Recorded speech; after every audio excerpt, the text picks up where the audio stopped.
உயிரின் உயிரான விடுதலை சிறுத்தைகளே, சாதி ஒழிப்பை சமூக விடுதலை என தமிழகத்தில் களமாடி வரும் விடுதலை சிறுத்தைகள் கட்சியினர் தமிழர்களின் உரிமைகளுக்காகவும் ஒடுக்கப்பட்டோரின் விடுதலைக்காகவும் போராடி வருகின்றனர்.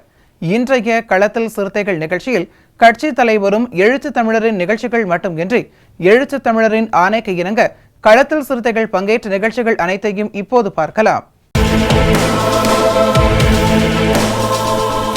தினத்தந்தி நிறுவனர் சீபா ஆதித்தனாரின் 43வது நினைவு நாளை ஒட்டி தூத்துக்குடி மாவட்டம் திருச்செந்தூர் அருகே காயா மொழியில் நிறுவப்பட்டுள்ள அவரது திருவுருவ சிலைக்கு விடுதலை சிறுத்தைகள் கட்சியின் சார்பில் மாலை அணிவித்து மரியாதை செலுத்தப்பட்டது.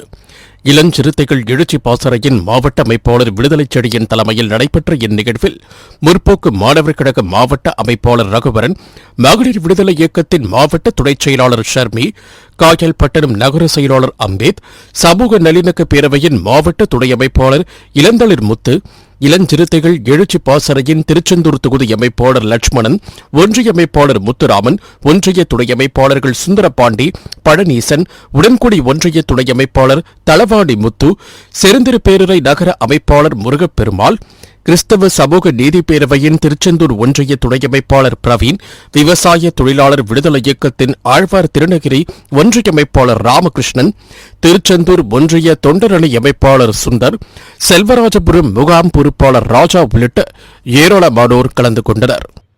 தமிழ் பணிக்காக, தமிழ் மொழியை உலகறிய செய்தமைக்காக பல்வேறு பணிகளை முன்னெடுத்தவர், அதை சாத்தியமாக்கியவர்.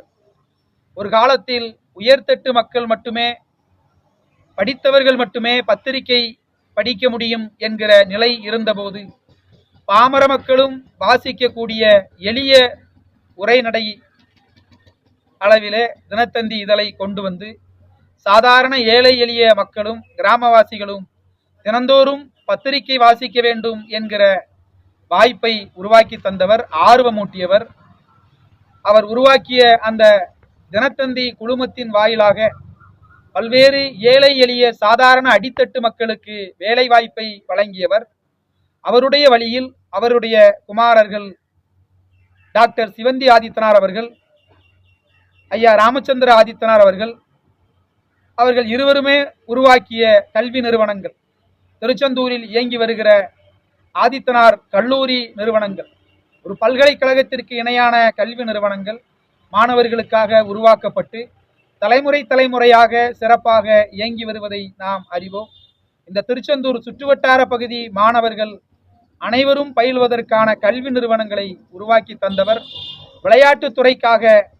விளையாட்டுத்துறையை குறிப்பாக கபடி போட்டியை உலகறிய செய்த ஒரு மகத்தான தலைவராக ஐயா சீபா ஆதித்தனார் அவர்களுடைய மகன் சிவந்தி ஆதித்தனார் அவர்கள் விளங்கினார் என்பதை நாடறியும்.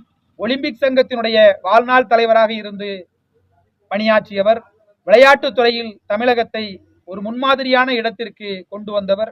இப்படி ஆதித்தனார் அவர்களின் குடும்பம் தமிழ் மக்களுக்காகவும் தமிழுக்காகவும் செய்த தொண்டுகளை சீபா ஆதித்தனார் அவர்களின் நினைவு நாளில் விடுதலை சிறுத்தைகள் நெஞ்சிலேந்துகிறோம். அவருடைய வழியான தமிழை உயிர் மூச்சாக, உடல் மண்ணுக்கு உயிர் தமிழுக்கு என்று வாழ்ந்த ஐயா சீபா ஆதித்தனார் அவர்களினுடைய வழிகாட்டுதலை ஏற்று விடுதலை சிறுத்தைகள் தலைவர் எழுச்சி தமிழர் அவர்களினுடைய தலைமையில் இன்றைக்கு தமிழ் மொழிக்காக, தமிழ் தேசியத்திற்காக தொடர்ந்து போராடி வருகிறோம் என்பதை இந்த நேரத்தில் நினைவு கூறுகிறோம். இன்றைய களத்தில் சிறுத்தைகள் நிகழ்ச்சியில் விடுதலை சிறுத்தைகள் கட்சியினர் நிகழ்ச்சிகள் அனைத்தையும் பார்த்தோம்.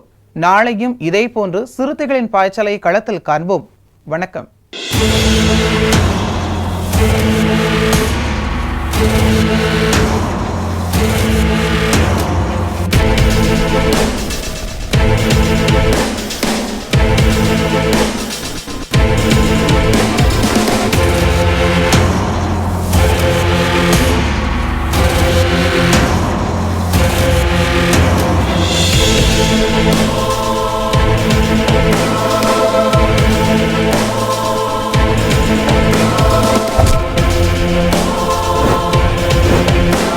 என் உயிரின் உயிரான விடுதலை சிறுத்தைகளே,